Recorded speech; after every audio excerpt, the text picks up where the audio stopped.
AMD.ru – проект игровых серверов Counter-Strike Source V34. На серверах установлены новейшие приватные плагины, стилизации CSGO. Также можно зарабатывать до 3000 рублей каждый месяц, просто играя на этом проекте. Автоматические жалобы, покупки, разбаны и прочие функции через сайт. Также сейчас действуют лучшие цены на услуги со скидкой в 50%. На данный момент у проекта есть 3 сервера – Public, Jail и Minigame. Все они стоят на высоком тарифе, которые дадут вам стабильный FPS для вашего комфорта. Просто насладись игрой.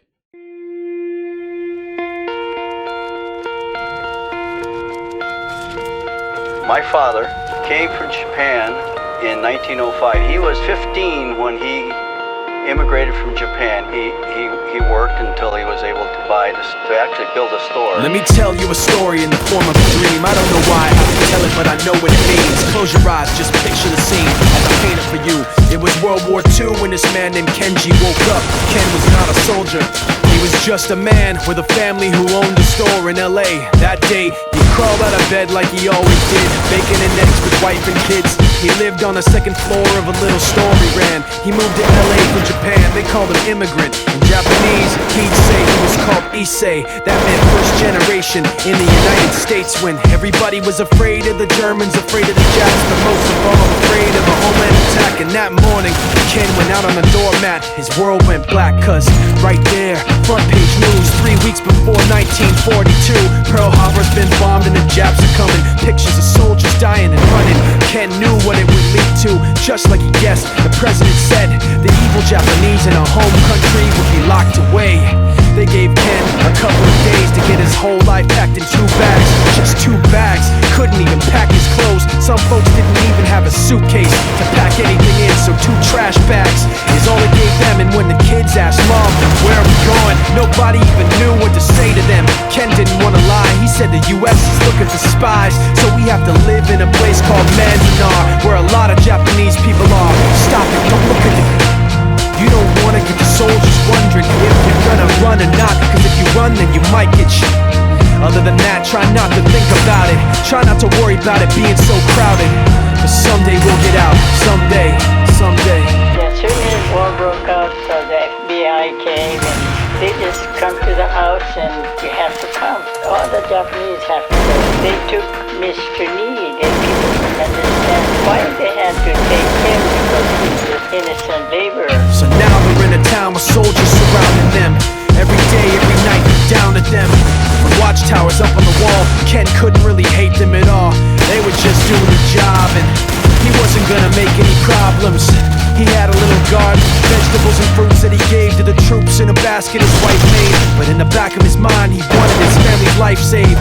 Prisoners of war in their own damn country, what for? And time passed in the prison town. He wondered if he lived it down, if and when we were free. The only way out was joining the army. And supposedly, some men went out for the army, signed on, and ended up flying to Japan with a bomb. That 15-kiloton blast put an end to the war pretty fast. 2 cities were blown to bits.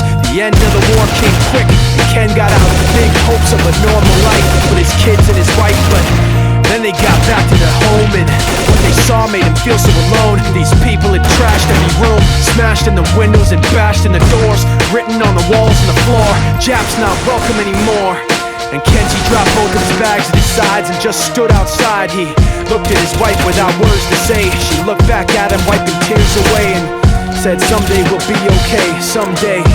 Now the names have been changed, but the story's true. My family was locked up back in 42. My family was there where it was dark and damp, and they called it an internment camp. When we first got back from camp, it was pretty bad. I remember my husband said, oh, we're gonna stay till last. Then my husband died before they closed the camp.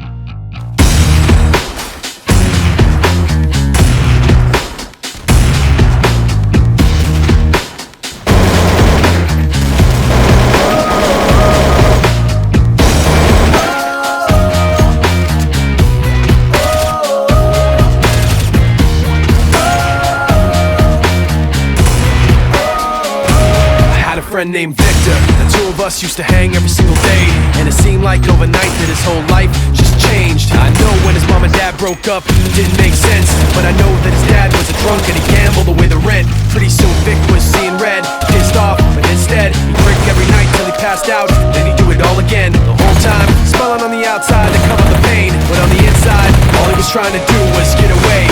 Dying to get, let the pain of yesterday go slipping.